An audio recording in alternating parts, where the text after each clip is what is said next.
Queridos, nós seguimos hoje com o nosso tema do ano, 50 palavras do vocabulário do discípulo de Jesus. E hoje nós vamos falar sobre família. Nós vamos conversar especificamente sobre a relação entre pais e filhos, como você pôde notar, pelo desenvolvimento do nosso programa do culto nesse domingo. E eu quero te convidar a abrir comigo lá na Epístola de Paulo aos Efésios, capítulo 6, verso 1, Efésios 6, de 1 a 4.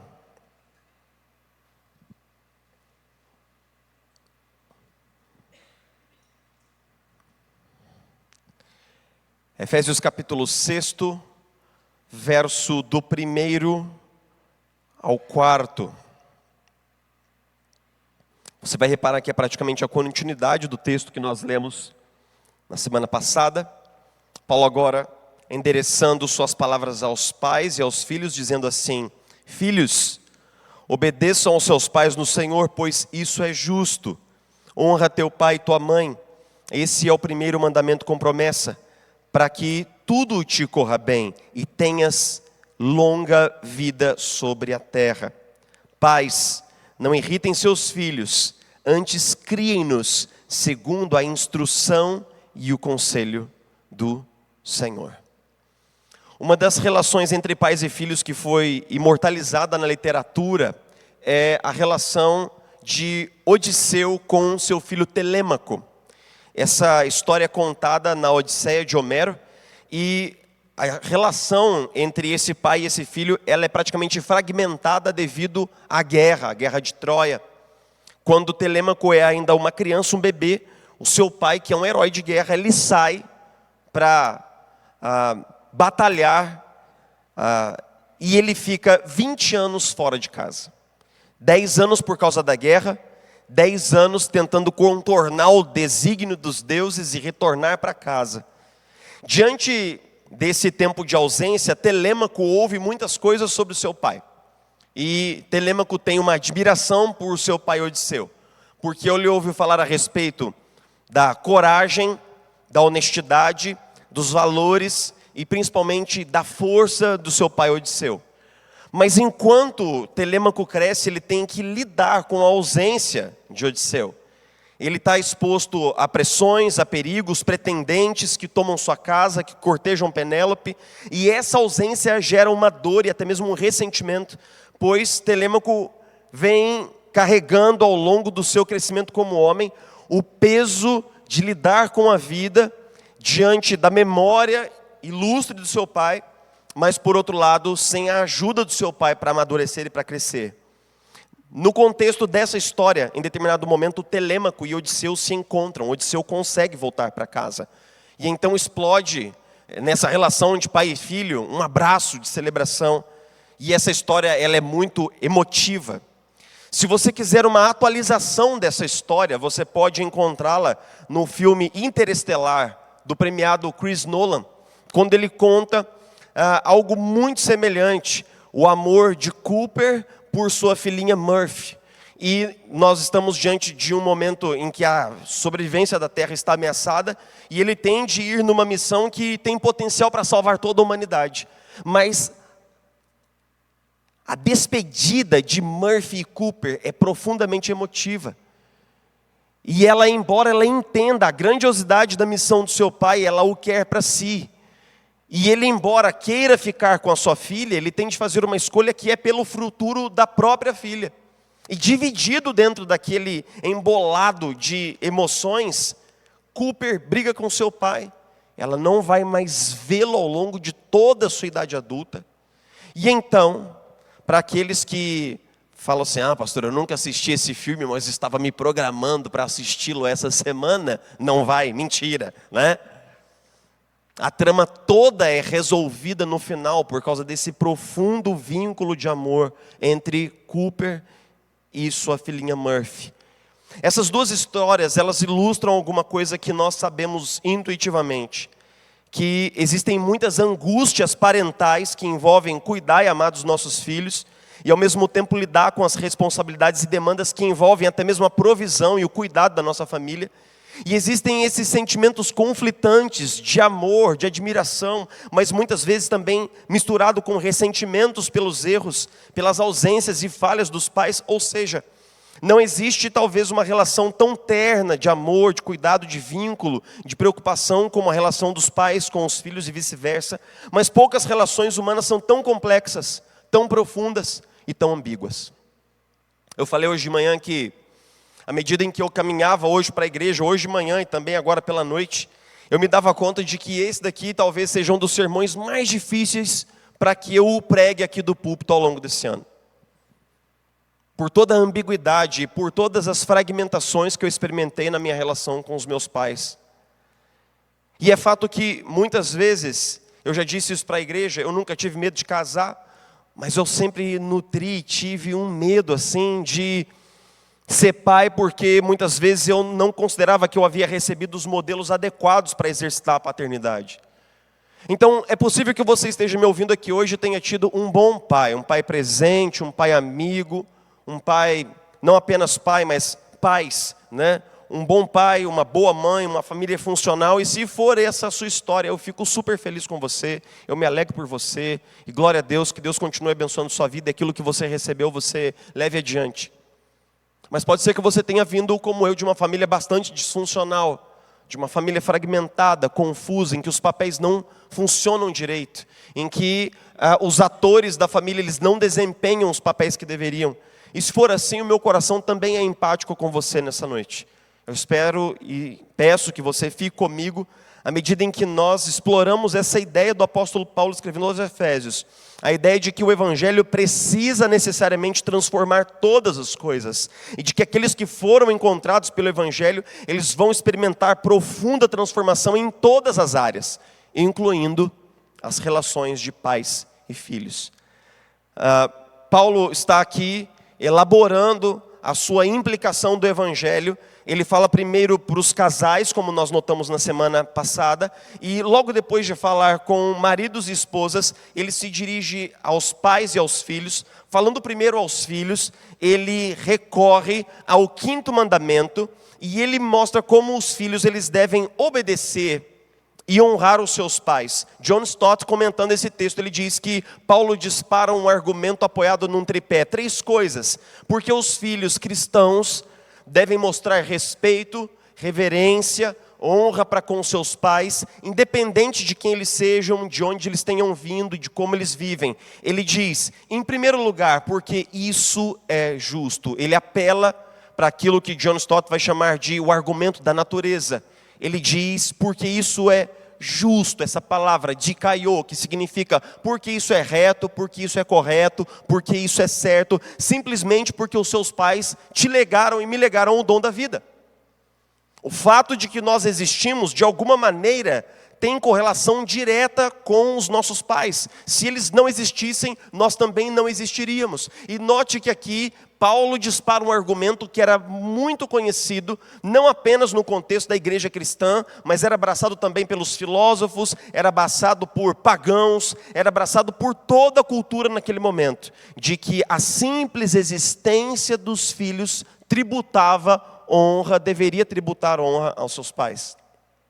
A segunda coisa que ele diz é que ele recorre a um argumento baseado na lei, na escritura, porque ele recorre ao 5º mandamento. No versículo 2 ele diz, honra teu pai e tua mãe. Esse é o primeiro mandamento com promessa para que tenhas longa vida e seja longa a sua permanência sobre a terra, relembrando o 5º mandamento. E então ele lembra que o fato de nós sermos filhos cristãos tem uma implicação para nós de que ao reconhecermos a autoridade de Deus sobre a nossa vida, nós precisamos também reconhecer a autoridade dos nossos pais sobre a nossa vida. É como se Paulo dissesse que essa relação entre a nossa espiritualidade e a nossa vida familiar, ela é profundamente correlacionada. Essas duas coisas estão profundamente jungidas, unidas no contexto do Evangelho. E o terceiro argumento de Paulo está subentendido na sua ordem. Filhos, obedeçam a seus pais no Senhor. Fazendo uma menção ao relacionamento pessoal daquele discípulo de Jesus com o próprio Jesus. Ou seja, se eu amo a Jesus e se eu sou um discípulo de Jesus, eu hei de honrar e obedecer os meus pais, porque eu sei que fazendo isso eu alegro o coração de Jesus e manifesto um aspecto concreto do discipulado dentro da minha própria casa. Então, Paulo relembra, e John Stott comenta isso, dizendo o seguinte: os filhos cristãos não obedecem aos pais por simples e pura amargura, ou porque isso lhes fora imposto, mas eles o fazem com alegria, porque isso agrada o coração daquele que o salvou. Como é que a gente pode aplicar isso? A todos nós que estamos aqui, filhos mais novos, filhos adolescentes, jovens adultos, como é que nós podemos aplicar isso? Existem muitas aplicações, mas eu quero que você note em primeiro lugar como esse texto, ele combate uma tendência atual da nossa cultura, que é o desmantelamento da família e o desmanche da figura dos pais. A nossa cultura incentiva essa demolição dos padrões familiares, a desconstrução dos papéis familiares, de tal maneira que a autoridade dos pais é relativizada e os filhos são empurrados para uma precocidade. Cada vez mais cedo eles recebem incentivo para essa independência precoce.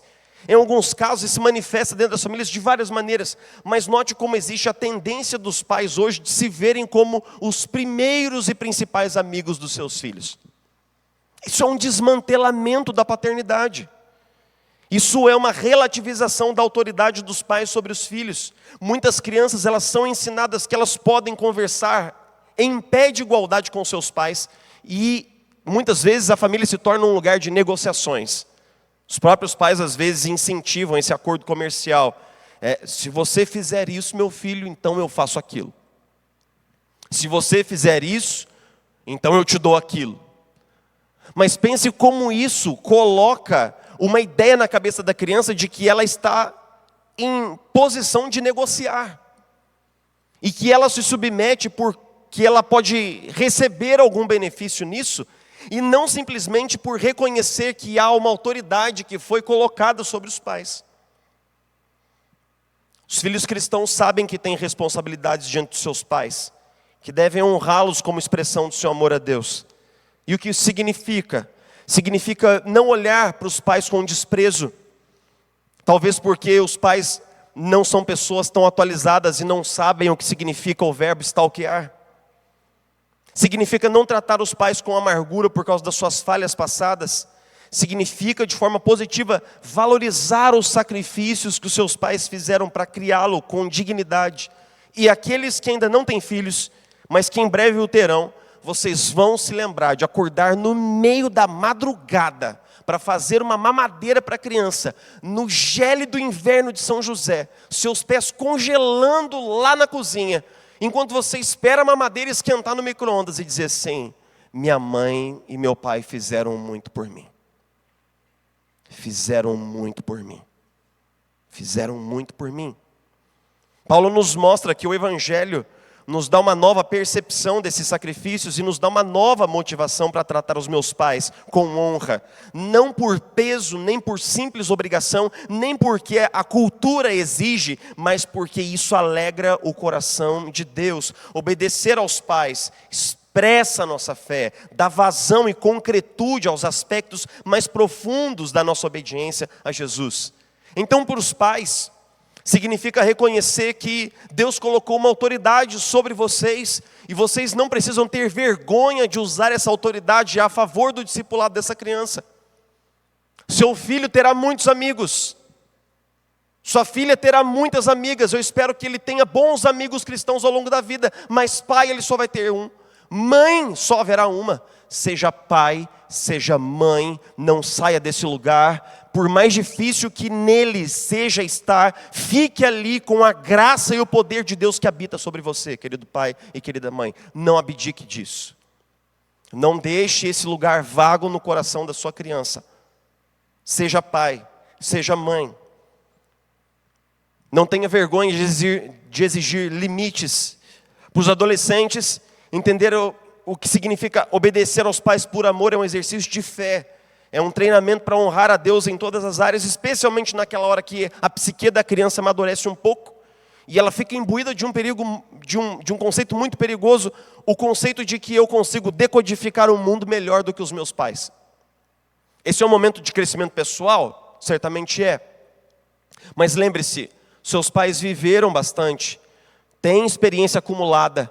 Ouça, por mais que você tenha uma voz interior que diz, isso é bobagem, isso é antigo, isso é caduco, isso é retrógrado, ouça de coração aberto.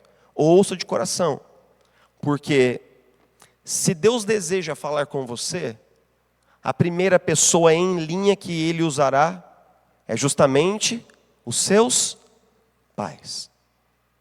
Para os jovens adultos, honrar os pais significa, numa fase mais avançada da vida, cuidar dos pais, dar suporte financeiro para os pais quando necessário, especialmente na velhice. Ajudar os pais nas tarefas rotineiras do dia a dia, que para eles são muito difíceis. Fazer uma compra. Pode significar estar mais próximo afetivamente dos pais no momento em que os terrores noturnos da proximidade da morte se apoderam da imaginação e do coração deles. Cuidar dos pais na velhice, especialmente para nós que somos uma sociedade que estamos num contínuo envelhecimento, em que os pais têm menos filhos, e às vezes um filho ou dois filhos vão cuidar de pais envelhecidos. Esse é um momento de honra. Eu vejo filhos que se sacrificam fazendo viagens, fazendo compras e indo e voltando para visitar os pais, estar frequente nas casas dos pais. Meu irmão, minha irmã, não perca uma temporada, uma estação na qual Deus pode usar a sua vida para cuidar dos seus pais como eles cuidaram de você. Porque se você perder essa estação, eu te garanto que o remorso te alcançará. E isso é uma ferida difícil de fechar no coração de alguém. Quando a gente se arrepende, quando a gente nutre remorso por algo que não fez, quando nós sabemos que nós deveríamos tê-lo feito. Em especial nós como igreja, nós temos muito que agradecer pelo ministério infantil da nossa igreja. E eu gostaria que você, que é membro da nossa igreja, você se lembrasse de ter um compromisso de oração contínua, de apoio, não apenas ao pastor Hugo, que é o nosso pastor da área de infância, mas a todos os voluntários, a diretoria do Aqua Kids, porque eles fazem um trabalho maravilhoso. Se você entrar nas salas, se você olhar nas paredes, por todos os lados existem versículos para essas crianças memorizarem e aprenderem, que as ensina como lidar com o mundo, como amar a Deus, mas também como glorificar a Deus, amando e honrando os seus pais. Que Deus possa fortalecer o trabalho infantil na nossa comunidade, em todas as igrejas de São José dos Campos e do Brasil, à medida em que o mundo tenta se apoderar do coração dos nossos filhos, que nós, igreja, possamos lembrar da nossa tarefa discipuladora diante dessa nova geração. Por fim, John Stott faz um comentário muito interessante no seu livro sobre Efésios. Ele fala assim: e se, em algum momento, obedecer aos meus pais significa desobedecer a Jesus? E se em algum momento eu fico prensado entre obedecer o meu pai e a minha mãe, que querem uma determinada direção para a minha vida, e glorificar a Jesus obedecendo claramente na palavra? Então John Stott nos lembra de um texto muito difícil, no qual Jesus diz assim: vocês pensam que eu vim trazer paz à terra? Eu não vim trazer paz à terra. Eu vim trazer espada.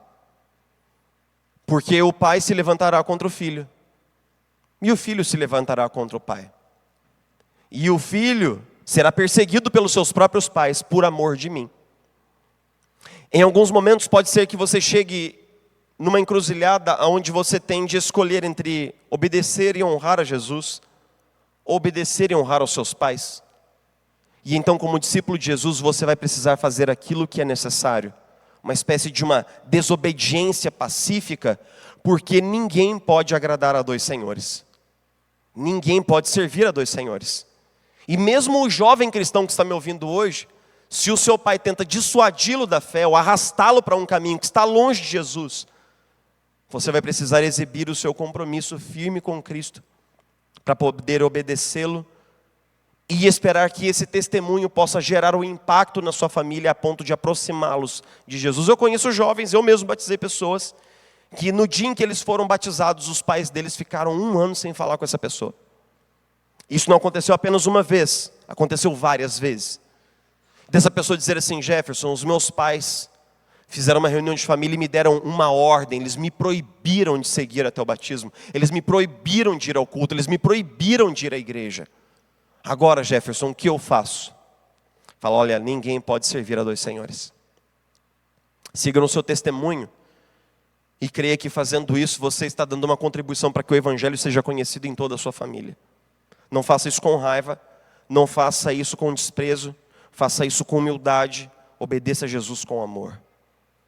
Logo depois de falar com os filhos, Paulo se dirige aos pais, e esse conselho para os pais, ele inicia com uma frase que parece um tanto curiosa. Ele diz assim: pais, não irritem seus filhos, não irritem seus filhos.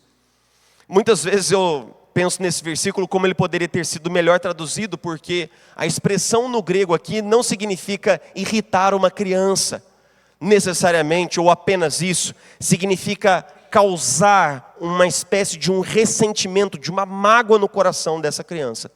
E é óbvio que esse texto ele fala dentro de uma cultura onde os pais tinham plenos poderes sobre os seus filhos, e não apenas até a vida adulta. Nesse contexto no qual o texto foi escrito, os pais eles tinham voz na vida dos filhos por toda a vida.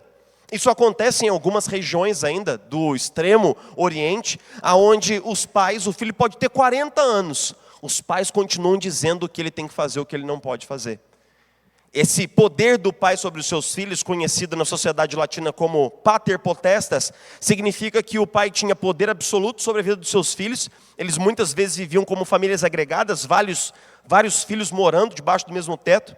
E é lógico que esse poder contínuo, esse poder ao longo de muito tempo e utilizado de forma muito dura, tendia a machucar os filhos e tendia a desestimular os filhos a fazerem suas próprias escolhas. Então Paulo diz: não aborreçam seus filhos utilizando a autoridade que Deus lhes deu da forma errada. Utilize a autoridade da forma correta. E então depois ele dispara uma ordem positiva que é: criem-nos segundo a instrução e o conselho do Senhor. E aqui Paulo utiliza duas palavras muitíssimo importantes. Criem-nos segundo a instrução, paideia. Paideia significa aquela instrução que nós damos para a criança antes, a priori. Significa instruir, ensinar, significa educar, até mesmo treinar. Ou seja, a tarefa dos pais é treinar o filho para a vida antes que as coisas aconteçam. Dizer: olha, a vida é assim, a vida funciona assado, viva desse jeito, faça isso e tudo irá bem para você. Mas quando esse ensino ele não é ouvido, ou ele não é atendido, então o segundo termo, traduzido aqui como conselho, é noutésia, que significa corrigir. Então o pai, ele instrui a priori, e ele corrige a posteriori. Você ensina a criança no caminho que ela deve seguir. Quando ela desobedece, ou quando ela falha em implementar aquele caminho de obediência, você corrige, você disciplina, você admoesta. Esse é o trabalho parental: instruir antes, corrigir depois. E lembre-se, Paulo não está dando um conselho, ele dá uma ordem. Por quê? Porque eles devem criar as crianças na instrução e no conselho do Senhor. É como se Paulo dissesse: lembre-se, esse filho não é seu. Lembre-se, esse filho é do Senhor. Você é um mordomo, então cuide desse filho, não pensando nos seus propósitos, nos seus fins para ele, mas nos propósitos e nos fins que Deus tem para essa criança, porque essa criança é do Senhor. Então instrua essas crianças no caminho do Senhor. Como é que nós podemos aplicar isso? E aí eu quero falar com todos os pais que estão aqui, e quero falar com você que ainda não é pai, mas que pensa em ser pai, pensa em ser mãe algum dia, porque não existe nada tão forte quanto o encantamento que um filho traz sobre a nossa vida, especialmente o primeiro filho. É como se você tivesse que quase desplugado da realidade. É um negócio muito intenso. Mas muitas vezes, mesmo nós cristãos, podemos perder um pouco o trilho, o coração no lugar certo em relação a essa criança. Então, eu vou dizer algumas frases sobre qual não é a missão de um pai cristão e qual não é a missão da criança na vida de um pai cristão. A primeira coisa que eu quero dizer é: a missão do seu filho não é redimir você. A missão do seu filho não é redimir você. Instintivamente, nós pais, nós queremos que os nossos filhos sejam alongamentos da nossa existência, sejam continuidade dos nossos sonhos, que eles vivam aquilo que nós não conseguimos viver, que eles cumpram aquilo que nós não conseguimos cumprir. Os pais muitas vezes têm uma missão para os seus filhos, e muitas vezes eles condicionam o seu amor ao cumprimento dessa missão. Meu filho, eu vou amar você, se você se tornar quem eu quero que você se torne. Mas lembre-se que muitas vezes os filhos podem ficar prensados e espremidos entre cumprir os sonhos dos seus pais e entre cumprir os sonhos de Deus para a sua vida, porque lembre-se, muitas vezes existe uma dissociação.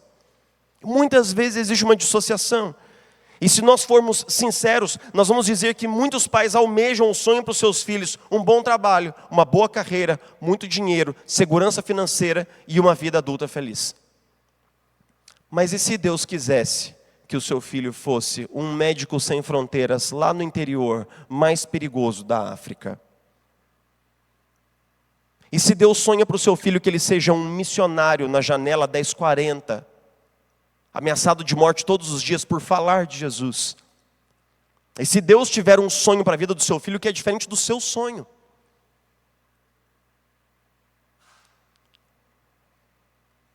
Cuidado para que você e eu não permaneçamos exatamente no trilho da jornada espiritual dos nossos filhos. Ter filhos não é sobre mim, não é para minha satisfação, não é para minha alegria, nem é para que eu seja amado. Essa criança nasceu para glorificar a Deus, e é para a glória de Deus que ela existe, é para a glória de Deus que ela vive. E todo pai e toda mãe espera que essa criança viva e descubra isso. Segundo ponto, sua missão como pai e como mãe não é ser amado. Muitos pais acreditam que sua missão é conquistar o amor dos filhos. Eles idealizam essa relação, projetando ser pai ou ser a mãe que nunca teve. Eu desejo ser para o meu filho o pai que eu nunca tive, ser a mãe que eu nunca tive. E então nós idealizamos uma ideia do que significa essa relação de pai e filho, aonde nós excluímos completamente o confronto. Porque note que as crianças, especialmente ali depois do segundo aninho, que ela começa a descobrir um pouco esse nome que é eu. Quando você confronta essa criança, ela diz muitas vezes para os pais na cara deles, elas falam o quê? Eu não te amo mais. Não é isso? Você já viu os filhos fazerem? Eu não te amo mais, você não é meu pai, você não é minha mãe, eu não te amo mais. Não é isso? E muitos pais eles começam a ser envolvidos numa chantagem emocional. Porque por medo de serem rejeitados, eles vão tirando os elementos da autoridade parental. Tira-se o confronto, tira-se a correção, tira-se o limite, e essa criança vai me amar. O grande perigo é que fazendo isso, nós abandonamos o lugar parental. E nós passamos a ser como amigos dos filhos num jogo que é de amor e aceitação, mas não de disciplina, de ensino, instrução e correção. Lembre-se, sua missão não é ser amado pelo seu filho. Seu filho vai completar um ciclo inteiro de aprendizado e desenvolvimento. E lá no futuro ele vai ser grato, lá no futuro ele vai agradecer. Sua missão não é tornar o mundo seguro para o seu filho. Kevin Lehman, num de seus livros, Transforme o Seu Filho até Sexta-feira, ele diz o seguinte: muitos de nós passamos muito tempo tirando os obstáculos do caminho dos nossos filhos, tomando decisões demais por eles, dando-lhes opções demais, resgatando-os de situações difíceis, dando desculpas para quando são irresponsáveis, ignorando todas as vezes que fomos destratados. Afinal, você quer que o seu filho goste de você, não é? Qual é a crítica de Kevin Lehman? E isso acontece muito com os pais no Aquários. E isso é uma situação que, há 5 anos que nós estamos aqui, e eu vou tomando pé um pouco dos caminhos da nossa cultura específica aqui no Aquários. Muitos pais que vivem na nossa região, eles têm recursos. Nossa região de São José dos Campos, ela tem uma afluência de recursos que não existe em outros lugares do nosso país. Como os pais têm recursos, eles usam seus recursos para aplanar o caminho dos filhos. Para aplanar o caminho dos filhos, resolver problemas para os filhos, dar coisas para os filhos, para impedi-los de passar por dificuldade, por necessidade, por problemas. Os filhos cometem erros, eles vão e eles tapam um buraco. Os filhos estouram um cartão, eles cobrem um cartão. Os filhos compram um carro que eles não têm condição de pagar, eles vão e quitam o carro. E eles vão fazendo isso ad infinito. Ad infinito. Ad infinitum. E depois de alguns anos, esses mesmos pais ficam perplexos de ver que esses adultos, jovens adultos, não dão conta da vida. Não dão conta de existir como um ser humano, autônomo. Mas pense bem comigo.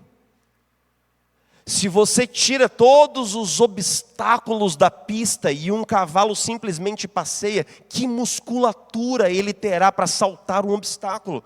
Esse é um ditado que nós usamos em Minas. Cavalo que não salta obstáculo nunca será um campeão. Existe um bem num curto prazo. E o pai e a mãe, eles sentem que eles estão fazendo algo nobre pelo filho. Mas existe um malefício muito maior no longo prazo. Porque nós estamos aleijando uma geração de adultos que não conseguem simplesmente absorver a responsabilidade da vida adulta. E qual é o grande problema disso? O grande problema disso é que você não vai estar aqui para sempre para bancar essa história, não é verdade? Se a vida for boa com você, seu filho enterrará você e não o contrário. Se a vida for muito boa conosco, meus irmãos, nossos filhos estarão ao lado do nosso caixão e não o contrário. Não é? E naquele dia, o que será desse jovem adulto? A águia, ela tem poucos filhos por estação, poucos filhotes por estação. Ela coloca um ninho muito alto, lá no pináculo de uma rocha. Lá, com poucos filhotes, ela sempre desce e traz comida. Mas em determinado momento do desenvolvimento daqueles passarinhos, ela começa a trazer menos comida e a colocar alguns elementos incômodos no ninho. Ela traz espinhos, ela traz pedra, ela traz galho, menos comida, mais incômodo. E por que ela faz isso? Porque a águia sabe instintivamente que em determinado momento ela pode ir buscar comida, ela pode ser abatida por um predador maior, ela pode não voltar. E se aquela águia, filhote, não tiver condições de dar os seus primeiros pulos para fora do ninho, de se arrebentar um pouco nas pedras, mas se colocar sobre os seus pés, ela não vai sobreviver. Ela não vai sobreviver. Muitos pais estão matando seus filhos, com conforto, com facilidades, com soluções e com recursos e com abundância. Muitos pais estão minando o futuro dos seus filhos por excesso, excesso, excesso e excesso. Sua missão não é tornar o mundo seguro ou fácil para o seu filho. Sua missão é tornar esse jovem adulto apto para enfrentar a vida debaixo da autoridade e do poder de Deus. Muitos pais estão empobrecendo os seus filhos, deixando para eles apenas dinheiro. Não deixe dinheiro para o seu filho, meu irmão. Não deixe, vou ajustar a frase, não deixe apenas dinheiro para o seu filho. Não faça isso.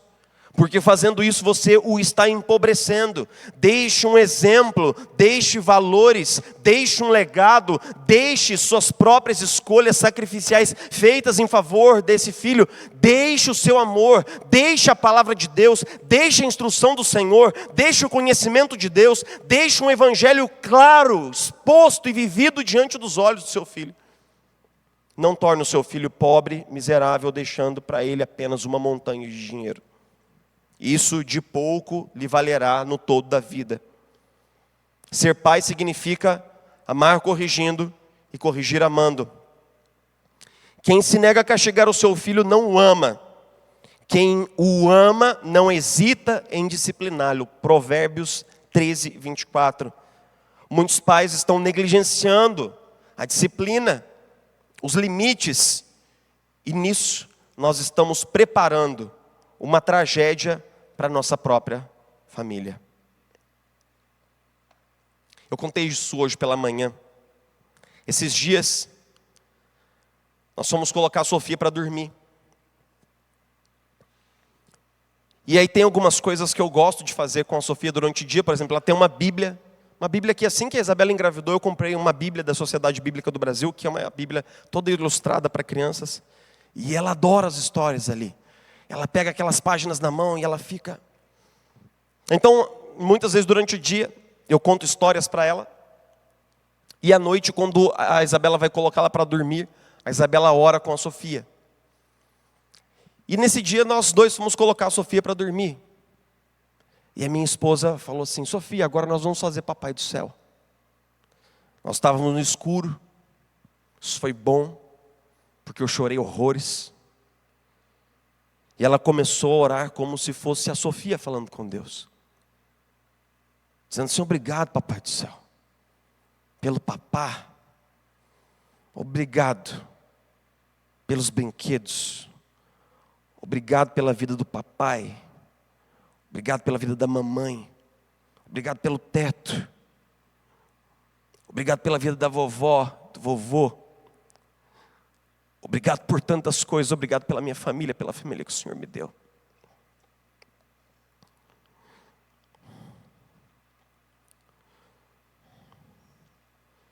Nós temos um sonho só para a Sofia. Nós temos o sonho de que ela seja uma mulher de Deus. E de que dentre todas as coisas que ela possa viver e fazer, que ela ame a Deus com todo o coraçãozinho dela. E nós oramos para que Deus use nossa vida, com todos os erros e com todas as limitações, a despeito das nossas enormes fraquezas, para que o caráter de Deus seja minimamente representado na vida da Sofia por meio da nossa vida. Deixa eu te falar uma coisa. O diabo quer roubar o seu filho debaixo do seu nariz. O mundo quer arrebatar o coração dos seus filhos debaixo da sua vigília. E nós estamos sendo descuidados e indolentes. Nós estamos fechando os olhos, nós estamos negociando a nossa posição. Não existe responsabilidade maior do que colocar uma criança no mundo e então apresentá-la diante de Deus. Não existe. E você pode falar assim: ah, pastor, mas eu não tenho filhos. Não importa. Você é membro dessa comunidade, nós estamos fazendo isso juntos. Essa igreja é a igreja que discipula a minha filha.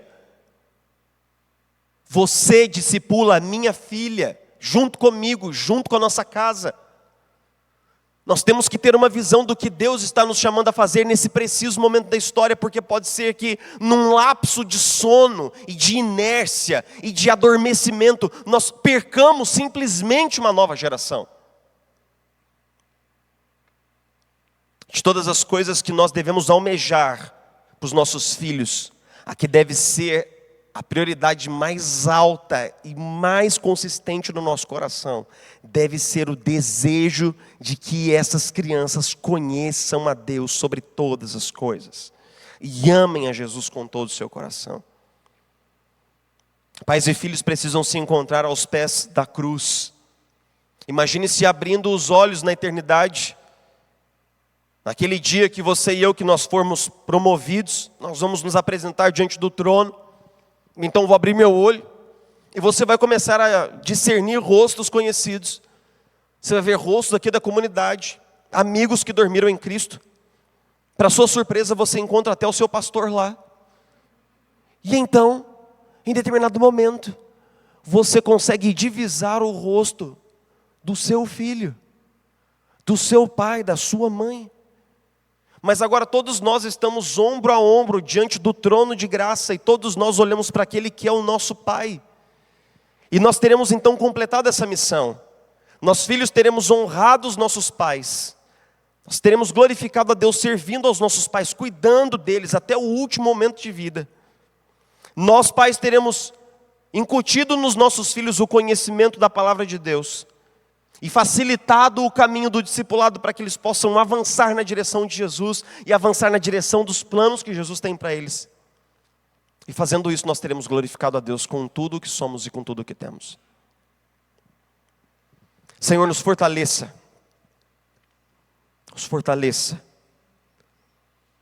Eu sei que para muitos irmãos que estão conosco aqui nessa noite, honrar os pais é uma missão tão difícil, quase impossível. Por tudo que eles fizeram, por tudo que eles deixaram de fazer. Por tudo que eles disseram e por tudo que eles deixaram de dizer. Nós trazemos tantas marcas da nossa infância. Nós trazemos tantos abandonos, nós trazemos tantas e tantas feridas.